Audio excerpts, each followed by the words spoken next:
Ladies and gentlemen,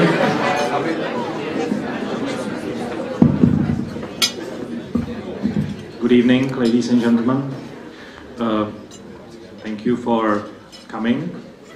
Thank you for taking part in the first working day of the conference. I know that you all are very hungry. We have just had salad, so we will not keep you too long with the speeches. Anyway, I just wanted to share with you one interesting number. My colleagues informed me just before the dinner that today we had the same amount of participants that we had last year for the 2 days of the conference. So we are already beyond our numbers.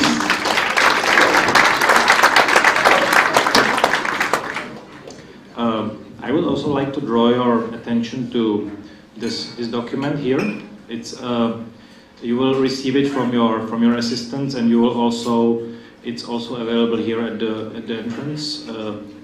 It's something that we have been working on for the past couple of weeks and days. It's a declaration that we would like to pronounce tomorrow from the conference.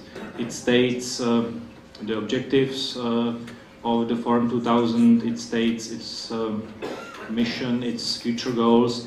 Please read it, and if you agree with it, if you feel that you would like to endorse it, please let your assistants know, or let somebody from the staff know. Put your name, and then we will add your name to the list. And now to the main point of this evening, which is the speaker. I'm here just to introduce him, so I will be very brief. The speaker for tonight is somebody we are very lucky to have. His name is Paul Wilson. Many of you know him. He is a translator of President Havel's works into English, and he is also a man of many other professions. He spent 10 years in Czechoslovakia from 1967 to 1977, and he's very known for his involvement with the famous rock band, underground band, Plastic People of the Universe, for which involvement he was expelled from the country, and he returned to his native Canada. In Canada, he was active in promoting the work of dissident writers and musicians during the remaining years of the totalitarianism in the Czech Republic, Czechoslovakia at the time. He co-founded a record company called Boží mlýn. He also began writing for magazines, contributing essays to publications such as the New Yorker, the New York Review of Books, the Globe and Mail, the Toronto Star, and others. He also contributed to the founding of the Walrus magazine, where he served as editor-in-chief until 2004. He has worked as a radio journalist for CBC Radio, and produced some radio shows. As I mentioned in the beginning, Paul Wilson is known for his translations of Czech writers such as Josef Škvorecký, Václav Havel, Ivan Klíma, Bohumil Hrabal. His translation, The Engineer of Human Souls, by Josef Škvorecký, was awarded the Governor General's Award for Fiction in 1984. I think there is not much to add. Paul Wilson, the floor is yours.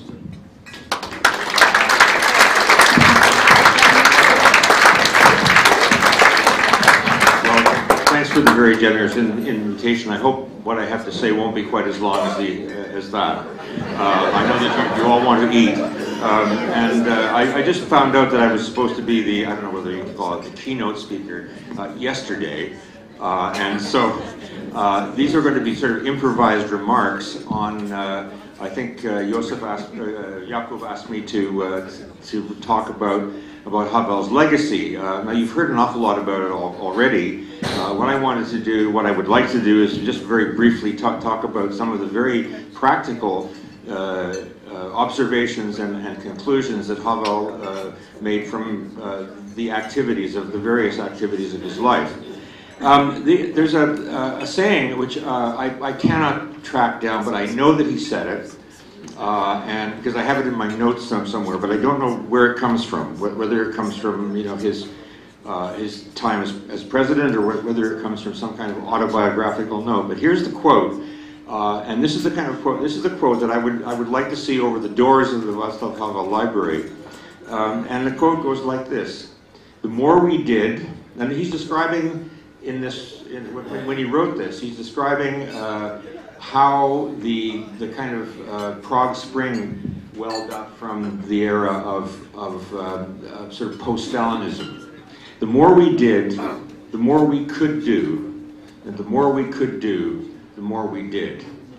I think that's a great motto for any kind of activism, and it certainly describes Havel's experience. Let me go now and talk about the various areas of his life chronologically, and just give you what I think are some of the main lessons that he learned from these activities. First of all, he was a playwright. I mean, even before that, he was a poet. But his first arrival on the Czech public scene was really as a playwright. And I believe that this is where Havel's political ideas come from. In the 1950s, civil society in this country was totally destroyed. People were separated by fear. They were separated by the techniques that the government used to isolate people. And one of the most radical ways of acting against this was to create things that brought people back together again. And if you think about theater, as Havel did, it begins with an idea in the playwright's head, then you write the play, then you find a director, then you find a cast, you find a theater that's willing to do it, and you put the play on, so that already an idea moves from your head into the real world. Next, you put the play on, and if it strikes a nerve with the audience will then come to actually watch the play. And so you've got already a community of people who share certain ideas. And I think that Havel's experience with the theater in the 1960s, when he began, was that just a simple act of writing a play, putting it on, actually created a new community that was much bigger than what was there before. So there were the beginnings of the revival of a real civil society. So this is the first lesson. The second thing that he was involved with in the 1960s was a magazine called Tvář, which in Czech means the face. And it was a radical magazine in the sense that it was non-communist. And it had a lot of problems with the regime, and especially with its sponsor, the Union of Writers. And Havel already had a kind of reputation as being a good negotiator, if you like, and he was brought onto the editorial board of this magazine. And the magazine was shut down twice, once I think in 1965 or 1966, and once again in 1969 after the invasion. But what he said that he learned from this experience of acting in trying to defend the life of this little magazine was that it doesn't make any sense when you're negotiating with an ideological power. It doesn't make sense to talk about big issues. You talk about small issues. You talk about the survival of a magazine. That's the most important thing. You don't talk about the great October Revolution. You don't talk about ideology. You talk about the very practical things. And I think this is something which he also carried into. I still remember in 1989 when the Civic Forum was negotiating with the Communist Party. And one of the first achievements that they made was not a huge achievement. It didn't get the Communist Party to back down, but they persuaded them to drop two clauses from the Constitution. One of them was I think it had to do with Marxism being the basis for Marxism-Leninism was the basis for all education and the basis of politics. those two little things were taken out of the Constitution, and the whole ball game changed. That was a lesson that he learned back in the 60s when he was defending a little magazine. Then we go to Havel, the dissident, and there were many, many lessons that he and other people learned then, because the dissident community grew in the same way that the audiences for his plays grew. And one of the things I think that he discovered was that there are certain things that can bring people together. Don't forget that the dissident community consisted of people who were formerly in the Communist Party. It consisted of people who had never been in the Communist Party. It consisted of people who had very different opinions about how the world should look. But they all had a common aim, and the common aim was to, and now I can quote John le Carré about Smiley, who once, his great spy, who once said, the whole purpose of my life was to bring an end to the time I lived in. I think this is the underlying motivation that brought people together. But Havel discovered that he had an ability to actually listen to people and formulate a policy or a plan or a vision that included everybody's vision, and that turned out to be the defense of human rights. And I think I'll move from there to a meeting that he had with an old friend of mine, Ivan Euros, who was the director of the Plastic People. And when Havel met him, and he immediately understood the importance of what this band represented. And what it represented was doing your own thing. I mean, it's an old hippie idea, I suppose. But he took up, it was the meeting between these two sort of strands of dissent that actually brought about Charter 77. And the core idea that stands behind that union is that it makes sense to defend everybody's human rights. Up until that point, the dissidents the intellectual dissidents had written letters defending themselves, asking for support from the West. But here were these kids who had no support anywhere but from the sort of mainstream dissidents. And it was important for him, it was important for the whole Charter 77 movement that these two strands of opposition, if you like, came together. All right, so then we go to the sort of post dissident period when he became president. I'm not sure that I'm qualified to talk about what he learned then, although it's all there in his books. But one of the interesting things was that when he was asked why he decided to actually take on the responsibility of being president, he said, well, I've always believed that when you say A, you must say B.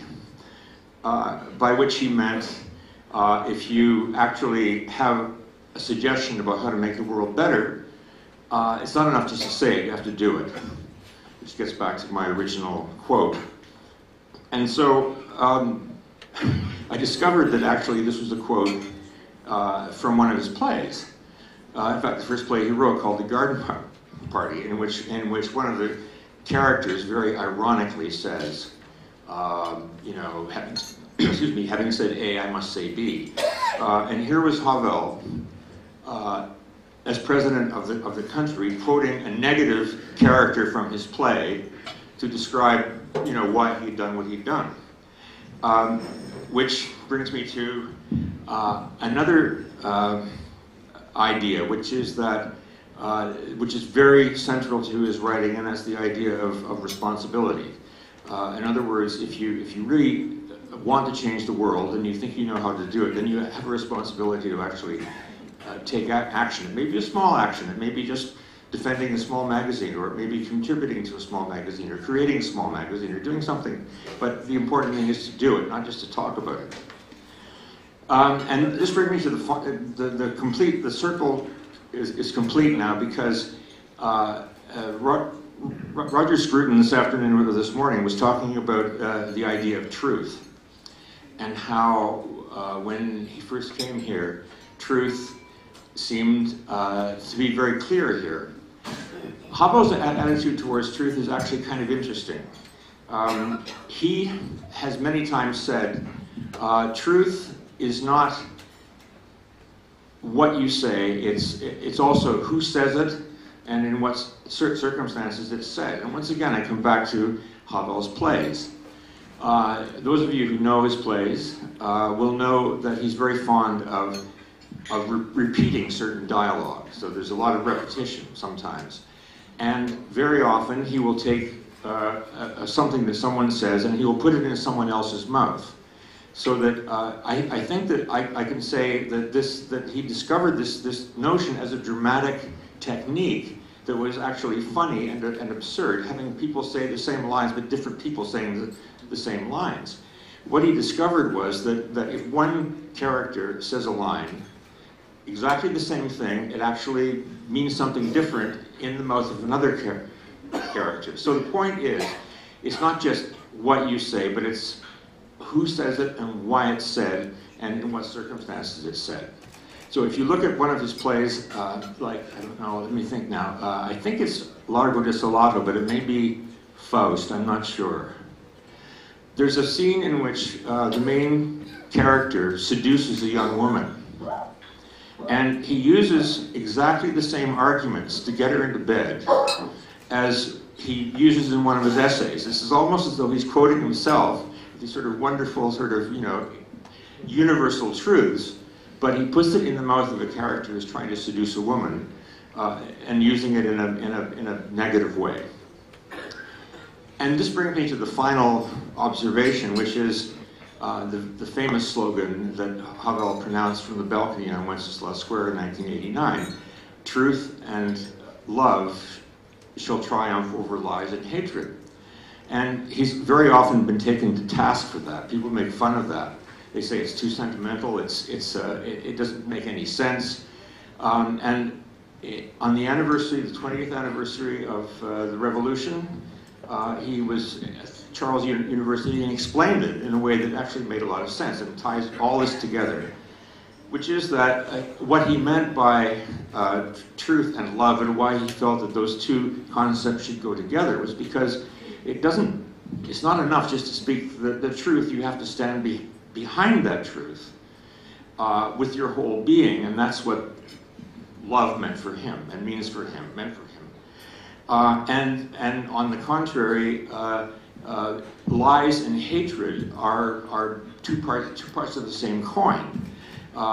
There's a lot of lying that going on in politics today, and I'm thinking right now what's very fresh in my mind is the American electoral campaign and the incredible lies they're spreading about Barack Obama, and you can feel the hatred behind it.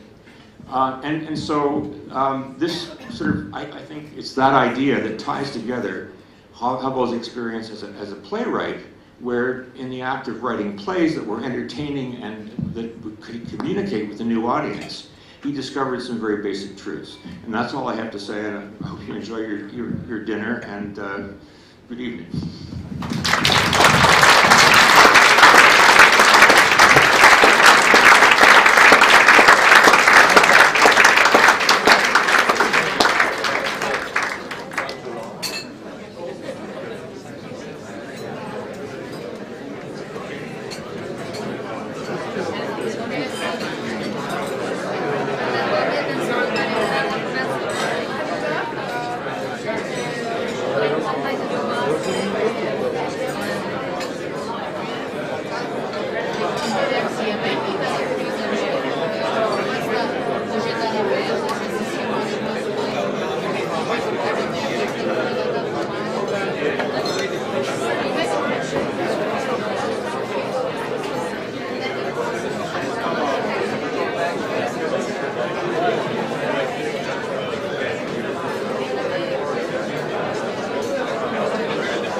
Thank you.